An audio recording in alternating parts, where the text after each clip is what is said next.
যতক্ষণ পর্যন্ত তুমি দিছ না অত সময় পর্যন্ত তোমার ঘরে এক লুকমা খাইতাম না। সুবহানাল্লাহ। হোসাই বেটা কইল আল্লাহর মেহমান হোসাই কোন জিনিস খান্তা তোমার সামনে আমি ভিক্ষা তুমি আমার জিকার করতায় আর আমি তোমার সামনে খানো তুলিয়া ধরতাম। সঙ্গে সঙ্গে নবী মুসা জিকার করলা তুমি বাজার থেকে আইয়া দেখলাম একজন বৃদ্ধ মহিলা রে সুন্দর করে গোসল দেওয়াইয়া সুন্দর করে কাপড় পরিধান করাইয়া মাংসগুলা সুন্দর দুধ ফুটান গরম করিয়া দুধ ফুটান তোমার বৃদ্ধ মহিলার মুখের মধ্যে না দিয়া ও দুধ ফুটান তুমি তোমার মাও বৃদ্ধ মহিলার মুখের মধ্যে না দিয়া তোমার জিহ্বা দ্বারা টেস্ট করিয়া এর বাদে বৃদ্ধ মহিলার মুখের মধ্যে কেন দিলাই? হোসাই এই বৃদ্ধ মহিলার নাম কি ভাই তোমার পরিচয় কি? হোসাই বেটা কইল আল্লাহর মেহমান এই জন্য আমার দ্বিতীয় কেউ নাই এই নিয়ে থাকলে আমার জনম দুঃখিনী মা। সুবহানাল্লাহ।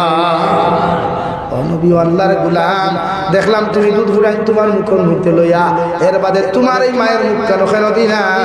লগে লগে হোসাই বেটা কইল ও আল্লাহর মেহমান ছোটবেলা আমার মা যখন দুধ কিরাইতা গরম করিয়া আমার মুখ দেওয়ার আগে আমার মায়ে দেখতাম তার জিব্বা দিয়া টেস্ট করিয়া আমার মায়ের পরে আমার জিব্বার মধ্যে দিতা, কারণ ছোটবেলা আমার জিব্বা খান্তা জমলে নরম আসলো আমার জিব্বা খান্তা কসমা আসলো গরম দুধ দিলে হয়তো আমার জিব্বা খান্তা জ্বলি যাইব গিয়া আমি আওলাদে কষ্ট হইনু এর লাগি আমার মায় আমার ছোটবেলা দেখতাম দুধ ফুটান গরম করিয়া অত সময় আমার মুখের মধ্যে দিতা না, যত সময় আমার মায় তার মুখের মধ্যে টেস্ট না করছেন অত সময় আমার মুখ তুলিয়া দিতা না।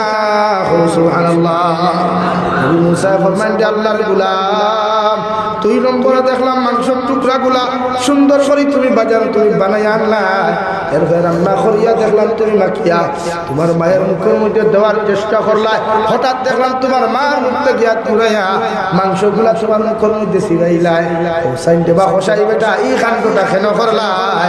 হোসাই বেটা লগে লগে ফর আল্লাহর মেহমান আমার বাবা বাজার থেকে মাংস আনতা আমার বাবা বাজার থেকে এইভাবে দামি দামি ফলগুলো আনতা আমি আল্লাহ আমার মায় অত সময় পর্যন্ত নিজে খাইতা না অত সময় পর্যন্ত আমি আওলাদের মুখে দিতা না, কিন্তু বড় বড় টুকরাগুলা তো আমার মুখে দিয়ে যাইত না, বড় বড় টুকরাগুলো আমি আওলাদের মুখে দিলে গলাতে হয়তো লাগি দিতে পারে এর লাগি আমার মায় দেখতাম ছোটবেলা মাংসের টুকরাগুলা আমার মায় তার জিব্বার মধ্যে ঢুকাইয়া জিব্বা দিয়েছে ভাইয়া টুক দিয়েছে ভাইয়া আমার মায় নরম নরম বানাইয়া ছোট্ট ছোট্ট টুকরা বানাইয়া আমার মায় আমার মুখের মধ্যে তুলিয়া দিতা।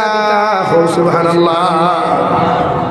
ও নবী মুসা আই তো আমি আমার মার জিব্বা নরম হয়ে গেছে গিয়া আমার মার তো মুখের মধ্যে কোনো দাঁত নাই এর লাগি আমি আওলাদে দাঁত দিছি ভাইয়া আমার মার লাগি নরম নরম বানাইয়া আমি আমার মায়ের মুখের মধ্যে তুলিয়া দিলাম। সুবহানাল্লাহ। নবী মুসা আলাইহিস সালাতু ওয়াস সালাম জিকির করলেন রে ভাই সব কিছু বুঝলাম সব কিছু দেখলাম সব কিছু মানলাম ওগর দেখলাম তুমি খাওয়াইয়া আপনি মুসাইয়া দিয়া দিতে সময় তোমার মায়া তুলে আমার কি যেন জিনিস সন্তান দোয়া করলা আর তুমি শুধু কইলে আল্লাহুম্মা আমিন। ও হোসাই বেটা কইলে আল্লাহর মেহমান আমার মা আমি খেদমত করার বাদে আমার মায়ের সাথে আমি কর্ম করার বাদে আমার মার খেদমত করার বাদে আমার মার আত্মা কান্তা আমার উপরে তো হুশ হইল ও আমার মায়ের টুক করে দোয়া করিয়া কইতে আল্লাহ আমার ফুয়ার খেদমতের কারণে আমার ফুয়া তো বৃদ্ধ হওয়ার বাদেও আমার যখন বলেন না আমার যখন খেদমত করা তো বলের মধ্যে ফাউরের না আমি মা আমার ফুয়ার লাগি দোয়া করিয়া আমার ফুয়ার কিয়ামতের ময়দান তুমি যখন জন্নত দিবাই এই জমানার সবচাইতে জলিলুল কদর নবী মুসা এর লগে বন্ধু বানাই আমার ফুয়ারে জন্নত দিও। সুবহানাল্লাহ। নবী মুসা ফরমান আল্লাহর গোলাম যে নবী মুসার লগে কিয়ামতের দিন তুমি জন্নত যাইতাই এই নবী মুসা তোমার লগে দেখা করবার লাগিয়া আমি তোমার বাড়ির মধ্যে তশরিফ আনলাম আল্লাহ আমার তোমার ব্যাপারে আমার ইনফরমেশন দিছই বগর আমি নবী মুসা তোমার মতো মানুষ আমার লগে কেন বন্ধু হই যায় ওখানে আমি পরীক্ষা করবার লাগিয়া আইজ আমি নবী মুসা তোমার বাড়ির মধ্যে হাজির হইলাম বগর বুঝতে পারলাম তোমার মার দোয়ার কারণে আল্লাহ তোমার মার দোয়ারে কবুল করছেন আর তোমারে আমার জীবন সঙ্গিনী বানাইছেন। সুবহানাল্লাহ। রব্বুল আলামিন বলেন ইম্মা ইয়াবলুগান্না ইনদাকাল কিবারা আহাদুহুমা